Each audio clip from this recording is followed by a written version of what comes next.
আজকে আমি একেবারে ইউনিকভাবে মাংস রান্নার রেসিপি শেয়ার করছি। আশা করছি আজকের এই ভিডিওটি আপনাদের কাছে অনেকটাই ভালো লাগবে। আসসালামু আলাইকুম এভরিওয়ান, কেমন আছেন সবাই? আশা করছি সবাই ভালো আছেন।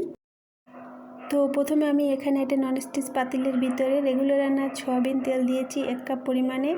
এখানে এলাচি, দারচিনি, তেজপাতা এগুলো প্রথমে দেওয়ার কারণ হচ্ছে মশলাগুলোকে ভেজে নিলে এতে করে ফ্লেভারটা সুন্দর আসবে। আর দিয়েছি হচ্ছে 1 কাপ পরিমাণে পেঁয়াজ কুচি।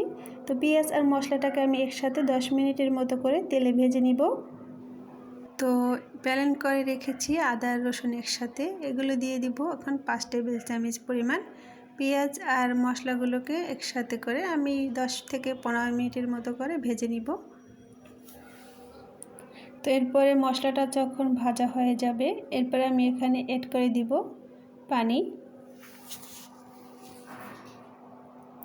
তো আমি পানিটা দেওয়ার পরে এখন দিয়ে দিচ্ছি 1 টেবিল চামচ পরিমাণে মরিচের গুঁড়া, দিয়ে দিচ্ছি 1/2 টেবিল চামচ পরিমাণে হলুদের গুঁড়া, দিয়ে দিচ্ছি আমি 1 টেবিল চামচের একটু কম জিরের গুঁড়া, দিয়ে আমি একসাথে আবারও কষিয়ে নিব। মশলা কষিয়ে নেওয়ার পরে এখানে আমি টমেটো দিয়ে দিচ্ছি। টমেটোগুলোকে আমি কেটে রেখে দিয়েছিলাম আগেই ধুয়ে। এভাবে টমেটোর সাথে মুরগি রান্না করলে আপনাদের কাছে কেমন লাগে অবশ্যই কমেন্ট করে জানাবেন। তো এখন আমি ধুয়ে রাখা মুরগিগুলোকে দিয়ে দিচ্ছি।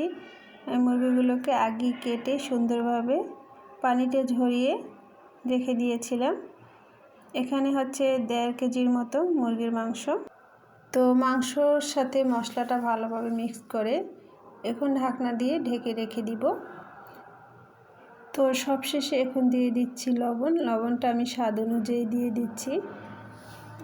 তো লবণ দেওয়ার পরে আমি একটু মিক্স করে নিচ্ছি। তো মাংসের ভিতরে এক্সট্রা কোনো আমি পানি দিইনি, যে পানিটা ছিল সেটা দিয়ে সেদ্ধ হয়ে গেছে। তো আমার ভিডিওটি কেমন লাগছে, যদি ভালো লাগে তাহলে অবশ্যই লাইক, কমেন্ট এবং শেয়ার দিবেন, আর আমার চ্যানেলটা অবশ্যই সাবস্ক্রাইব করে রাখবেন।